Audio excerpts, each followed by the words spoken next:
అవును. నేను బేసిక్‌గా నేను అక్కడ ఉన్నా కళ్ళెదురుగుండా నేను చూసిన ఎలాగైతే ఇప్పుడు మీరు చెప్పినా కూడా దాసనారాయణ గారు తీసుకున్నారో లేదో మీకు తెలీదు. అలాగే కొన్ని అర్థం కావు. అడగలేము. కోడి రామకృష్ణ గారితో 2 హిట్లు ఇచ్చి మీరు వెంటనే 'బి. గోపాల్' గారికి ఎందుకు షిఫ్ట్ అయ్యారు 'స్ట్రీట్ ఫైటర్'? అప్పుడు ఆయన ఖాళీ లేరు. ఆయన ఏదో వేరే ఫిల్మ్స్ చేస్తారు ఆయన.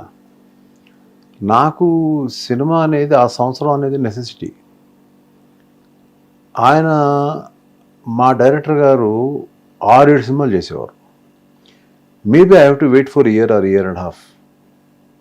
అలాంటి టైంలో నేను ఇంకో సినిమా చేయాలి, కంపల్సరీగా మా ఆఫీస్కి ఒక సినిమా కావాలి. అప్పుడు అలాంటి టైంలో ఆయనకే చెప్పాను నేను, సార్ మధ్యలో సినిమా చేస్తాను. బాబు చెయ్యి బాబు, ఏంటి భలే అని చెయ్యమ్మా చెయ్యి అదే. బట్ అన్ఫార్చునేట్గా నా గోపాల్ గారు చాలా చాలా మంచి ఫ్రెండ్. ఎక్కడో 2 సూపర్ హిట్లు తాలూకు మూడ్లో నేనున్నాను. నేను 2 హిట్లు ఇచ్చాను, నాకు మంచి ఫ్రెండ్ ఆయన. గోపాల్ గారికి ఒక బ్యూటిఫుల్ జడ్జ్మెంట్ ఉంది ఆయనకి. ఆయన కొన్ని చెప్పి చూశారు, ఇది కరెక్ట్ కాదే, మాది కరెక్ట్ కాదే కానీ ఎక్కడ మనం వినాలి కదా. ఆ 2 సక్సెస్ మూడ్లో ఉన్నాం మనం. అదే చెప్తానండి, వినాలి అంటున్నానండి. బాగుంది బాగాలేదు 2 తీసుకోవాలి. బాగాలేదు ఉంటే ఆలోచించాలి, లేదంటే మనమే కరెక్ట్ అని ఒకసారి ఇంట్యూషన్ ఉంటుందండి. వీఆర్ కరెక్ట్ అని ఇంట్యూషన్ ఉంటుంది. అప్పుడు ఎలాగలో ఒప్పించాలి అందరినీ. ఈ 2 థింగ్స్ నేనైతే నేర్చుకున్నాను. అంటే 'స్ట్రీట్ ఫైటర్' విజయశాంతి గారు కూడా మంచి పీక్లో ఉన్నారు అప్పుడు మీరు చేసినప్పుడు. మీకు బిజినెస్ వర్కౌట్ అవ్వలేదా? 'స్ట్రీట్ ఫైటర్'లో ఏం జరిగింది? 'స్ట్రీట్ ఫైటర్'లో బడ్జెట్ ఎక్కువైంది. ఆ 2 సినిమాల సక్సెస్ వల్ల నేను చాలా ప్యాషనెట్గా ఇంకా ఖర్చు పెట్టాలి, యాక్షన్ పెట్టాలి, ఇది పెట్టాలి, హార్సెస్ పెట్టాలి, గుర్రాలు అట్లా ఖర్చు పెరిగిపోయింది. అంత ఖర్చు అనేది రైటా కాదా అనేది నాకు ఆ రోజు కరెక్ట్గా తెలియలే. ఆ సక్సెస్లో కొట్టేసాను అది. సో అందువల్ల అక్కడ దెబ్బతిన్నాను నేను ఆ సినిమాకి. ప్లస్ సినిమా కూడా ఆడకపోవడం. ఒకసారి మనకి డబ్బులు పోయినా కూడా సినిమా ఆడినప్పుడు ఒక మోరల్ ఇది ఉంటుంది, ఈ సినిమాలో డబ్బులు పోగొట్టుకున్నాం కదా, నెక్స్ట్ సినిమాలో సంపాదించుకుంటాను, ఒక వాల్యూ ఉంటుంది కదా. నాకు ఫ్లాప్ పోయింది, డబ్బులు పోయినాయి, 2 పోయినాయి. కానీ అంటే ఆ సినిమావే అసలు మీకు మొట్టమొదట బేసిక్గా చాలా పెద్ద గుణపాఠం నేర్పిన సినిమా. అదే ఆ సినిమా ఫెయిల్యూర్ తర్వాత కొన్ని పాఠాలు నేర్చుకున్నాను. మురుగలయ్య స్టూడియో దగ్గర మీరు ఇల్లు కొన్నారు, పోలీస్ స్టేషన్ పక్కన. దాన్ని ఈ సినిమా తర్వాతే అమ్మేశారు. ఆ సినిమా తర్వాత అమ్మేశారు. ఇప్పటికే ఆ నెంబర్ కూడా చాలాసార్లు మీకు చెప్పుంటారు, అందుకని మీకు నాకు ఎక్కువ గుర్తుపెట్టుకోను అలాంటి. అంటే కొన్ని ఇన్సిడెంట్స్ అవి పెట్టుకుని బాధపడుతూ లోపల. మీరు బాధపడితే ఇన్ని సినిమాలు మళ్ళీ వెంటనే మీరు మనసంతను దేవి తీశారు, మళ్ళీ దేవిపుత్రుడు మళ్ళీ దెబ్బ కొట్టినా మళ్ళీ మనసంతను వేతో మళ్ళీ బౌన్స్ బ్యాక్ అయ్యారు. అందులో మీరు చెప్పిన దాంట్లో గుర్తొచ్చే అంశం ఏంటంటే, ఒకటి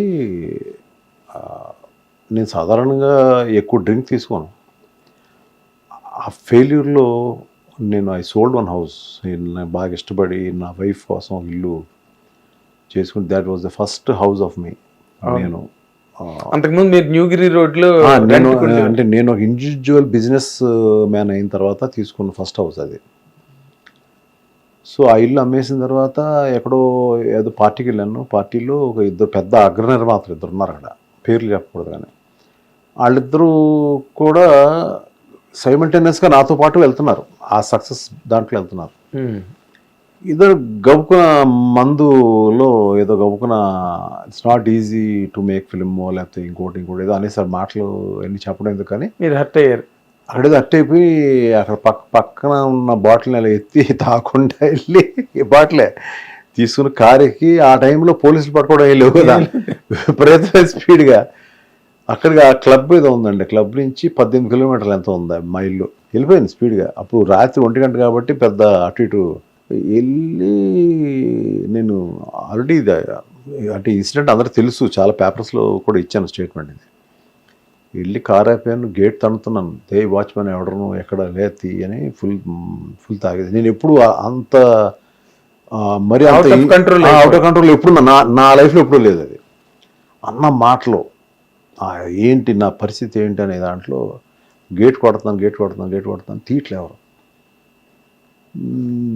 అక్కడే ఎదురుగుండా పోలీస్ స్టేషన్. ఆ పోలీస్ స్టేషన్ నుంచి కానిస్టేబుల్ నాకు తెలుసు, అతను సార్ మీరు ఇల్లు అమ్మేశారు కదా అన్నాడు. టక్కని ఒక్కసారి మైండ్ దిమ్మ తిరిగిపోయింది నాకు, మొత్తం మందు దిగిపోయింది. కొట్టే కారు ఉంది, అంబాసిడర్ గారు, దానికి ఆనుకుని నుంచుని ఇలా చూస్తున్నా పైకి, పైన ఉన్న నక్షత్రాలు చూస్తున్నాను. ఆ నక్షత్రాలు చుక్కలు కనపడుతుంది నాకు, కొట్టాలి అని ఒక వర్డ్ అనుకుని కారుకి వెళ్ళిపోయాను. నేను ఏదైతే మళ్ళీ ఇంటికి ఏదో ఫ్లాట్కి షిఫ్ట్ అయ్యానో అక్కడికి వెళ్ళిపోయాను. ఆ రోజు నుంచి ఏం చేయాలనే దాంట్లో నేను అప్పుడు నా కెరీర్ని మలుపు తిప్పిన ఒక సినిమా తీశాను. మీకు తెలుసు, దేవి అనే సినిమాని. చాలా ప్రయాసం, స్ట్రగుల్ అంటే మనీ లేదు. సినిమా స్టార్ట్ చేసేసాను. ఆ గుడ్ విల్ ఏదైతే ఉందో, నా ఫైనాన్షియర్స్కి ఇల్లు అమ్మేసి కట్టేశాను, లేదా ఇంకో ఏదో ఆస్తి అమ్మేసి కట్టేశాను. ఆ గుడ్ విల్ మీద వాళ్ళు డబ్బులు ఇచ్చారు, కానీ మొత్తం ఎవరు కదా, మొత్తం సినిమా అయితే కానీ వీళ్ళు ఎవరో డిస్ట్రిబ్యూటర్ రాడు. పడి పడి పడి పడి పడి పడి పడి ఆ గ్రాఫిక్స్ ఏంటో తెలీదు. హైయెస్ట్ గ్రాఫిక్ ఫిల్మ్ అంటే అన్ని గ్రాఫిక్స్ ఏ సినిమాలో లేవు నాకు తెలిసి. అవునండి, కాంప్లికేటెడ్ ఫిల్మ్. ఓ పక్కన స్టోరీ చూసుకోవాలి, ఓ పక్కన డైరెక్టర్ గారితో డిస్కషన్ కూర్చోవాలి, ఓ పక్కన డబ్బు చూసుకోవాలి, పక్క షూటింగు, ఓ పక్కన పాములు, పక్కన గ్రాఫిక్స్, సెట్లు, అక్కడ ఎక్కడ వి వెంట హిమాలయాస్, ఇంకో సైడు కేరళలో కూడా జరిగింది. రకరకాల లొకేషన్స్. ఆ లొకేషన్స్కి వెళ్ళాలి, పీపుల్, మంద, ఇన్ని టెన్షన్స్లో ఆ సినిమా చేశాను. కానీ ఫైనల్ సక్సెస్ తర్వాత, సరే ఆ సినిమా ఎలాగైంది పక్కన పెడదాం. సినిమా సక్సెస్ తర్వాత నాకు మరి అంత డబ్బులకి ఇబ్బంది పడ్డ సినిమా ఏది లేదు. అవును, నాకు తెలుసు పర్సనల్గా. తర్వాత ఇట్ వాజ్ అలా వెళ్ళిపోయింది కేక్ వాక్. ఇప్పుడు తీసిన సినిమాకి డబ్బు టెన్షన్ లేదు, because I have a good partner. అంటే ఇది తీసిన సినిమా, ఈ సినిమా పార్ట్నర్ నేను, కానీ ఈ సినిమా తీసిన ప్రొడ్యూసర్స్ ఎవరైతే ఉన్నారో వాళ్ళు నాకు బాగా ఆప్తులు. విశాలక్ష్మి గారిని చాలా ఆప్తులు, షీజ్ లైక్ మై సిస్టర్. ఆవిడ అన్న, మేమున్నాం, మీ డ్రీమ్ ఏముందో మీరు చెప్పండి, మీరు చేయండి అని అన్నప్పుడు, ఈ డ్రీమ్ని తీర్చుకునే ప్రయత్నంలో నాకు మనీ టెన్షన్ లేదు. ఆ సినిమాకి ఉంది, దేవికి, దీనికి లేదు. కానీ అక్కడ అలాంటి ఫిలిము తీయడానికి ఒక కోడి రామకృష్ణ ఉన్నారు అక్కడ, కరెక్ట్, ఇక్కడ లేరు. అప్పుడు పడ్డ బాధ, ఈ సినిమా తీయడానికి పడ్డ బాధ అంటే, ఒక బ్యూటిఫుల్ ఎమోషనల్ సీక్వెన్సెస్ ఉంటాయి, ఒక kind of beautiful action episodes ఉంటాయి. పెద్ద స్టార్స్ ఎవరు లేరు, కానీ వాళ్ళతో ఈ కథ ఖర్చు పెట్టే తీయాలి. మంచి మంచి విజువల్స్ ఉండాలి, నైట్స్ షూటింగ్ ఎక్కువ. అప్పుడు దేవి, అప్పుడు నా ఏజ్ వేరు, ఇప్పుడు ఏజ్ వేరు. కరెక్ట్. సో నాకు హెల్త్ ఇష్యూస్ ఏం లేవు, కానీ I should able to work. నేను ఈ సినిమాకి పెట్టుకున్నాను, పొద్దున్న 3:30 లేచి రాసుకోవాలి స్క్రిప్ట్ అని, ఎవ్రీడే 7:30 వరకు రాసుకుని, మళ్ళీ అక్కడి నుంచి ఆఫీస్కి వెళ్ళి, మళ్ళీ అటువంటి ఒక డిసిప్లిన్ క్రమంగా పనిచేశాను దానికి. I have not touched non veg, I have not touched a drink in all this. అలాంటి కమిట్మెంట్తో ఈ సినిమాని, మళ్ళీ దేవి తర్వాత తీసిన సినిమా ఇది. అవును, అప్పుడు దేవి టైంలో కూడా మీరు మాల వేసుకుని అవన్నీ నిష్ఠగా చేశారు. ఓకే, చేశాను. అప్పుడు కూడా అంతే. అప్పుడు కూడా for 3 years I had no other things in to my life. Cinema cinema cinema cinema, అలాగని మిగతా ఫిలిమ్స్ లేదని కాదు, బట్ అది ఎంజాయ్ చేస్తేనే మనసంతా తీసా, శుభ్రంగా హ్యాపీగా రిలాక్స్గా.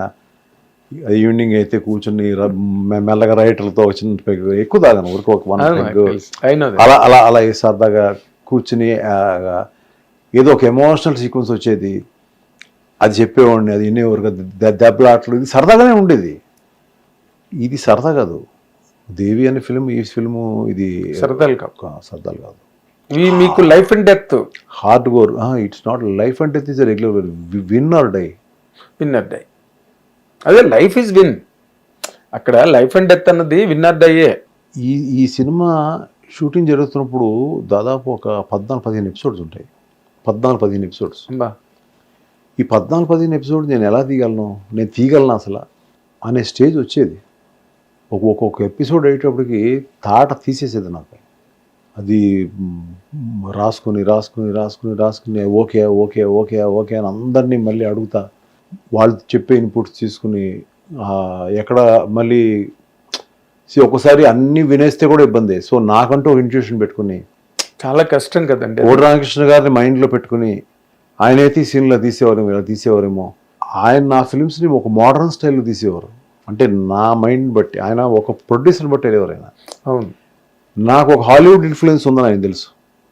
చాలా ఫిల్మ్స్ చూస్తూ ఉంటాను, not only Hollywood, all of the world films అని. సో నా మైండ్ ప్రకారం సరే ఈ సీన్ ఇది అంటే ఆయన వే ఆఫ్ టేకింగ్ మారేది. ఇంకో ప్రొడ్యూసర్కి ఆయన ఇంకో రకంగా తీసేవారు. అవన్నీ పెట్టుకున్నాను మైండ్లో పెట్టుకుని ఆయన శిష్యుడిగా, ఆయన ప్రొడ్యూసర్గా కాదు, ఆయన శిష్యుడిగా ఎంత నేర్చుకున్నానో ఆ ఎక్స్పీరియన్స్ అంతా ఇందులో పెట్టాను. ఇందులో నేను రివీల్ చేయని ఐటమ్స్ చాలా ఉన్నాయి. నేను చెప్పాను ఆ రోజు స్టేజ్ మీద కూడా, మొన్న ఈ సినిమా టీజర్ అప్పుడు. మనం చూసింది ఒక ఎడ్జే, అంటే ఇది ముందు చూపించాలి ఫస్ట్, దాని తర్వాత ఇంకా చాలా లేయర్స్ ఉన్నాయి సినిమాలో. అది ఇప్పుడు కూడా రివీల్ చేయండి. అది ఎలా చేస్తారు, చేయలేరు కదా. అది they or something like block buster episodes. అవి నేను చెప్పాను కదా, అది ఒక్కొక్క ఎపిసోడ్ తీసేటప్పటికి తాట తీసింది నన్ను. వెళ్ళిపోయి 6 రోజులు పడుకున్నాను ఇంట్లో. అలాంటివి 15-16 ఎపిసోడ్.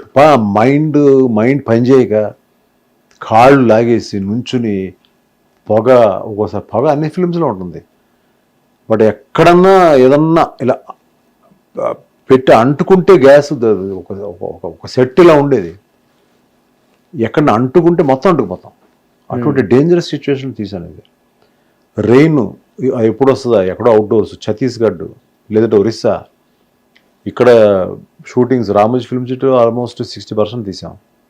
సో తీసినప్పుడు నైట్స్ ఆ టైంలో మంచి రైన్ సీజన్, మన జూన్, జూలై, ఆగస్ట్, సెప్టెంబర్ అంతా రైన్స్, విపరీతం రైన్స్. సో ఎవరు ఉన్నారు ఇందులో, స్టార్స్, మంచి యాక్టర్స్ ఉన్నారు. వాళ్ళని పట్టుకుని సేల్ ఎంతవరకు అవుతుంది? నేను సేల్ కోసం తీయలేదు cinema. Even my producers also ఇందులో ఎవరైతే ఉన్నారో వాళ్ళు కూడా చెప్పారు, సేల్కి వెళ్ళి పక్కన పెట్టండి, ముందు మీరు అనుకుని తీయండి, మనం అమ్ముతాం లేదా తర్వాత విషయం, లేదంటే ఓన్గా రిలీజ్ చేద్దాం, మీరు తీయండి అనుకుందాం. That was the encouragement I got. So ఆ టెన్షన్ లేదు నాకు. బట్ నేను పడ్డ బాధ ఈ సినిమాలో వర్ణనాతీతం. అక్కడున్న టెక్నీషియన్స్ 150 మందికే తెలుసు. మీకు అవసరమా అనే మాట ఎవరు అనలేదు, ఎందుకంటే everybody wanted my come back. Yes.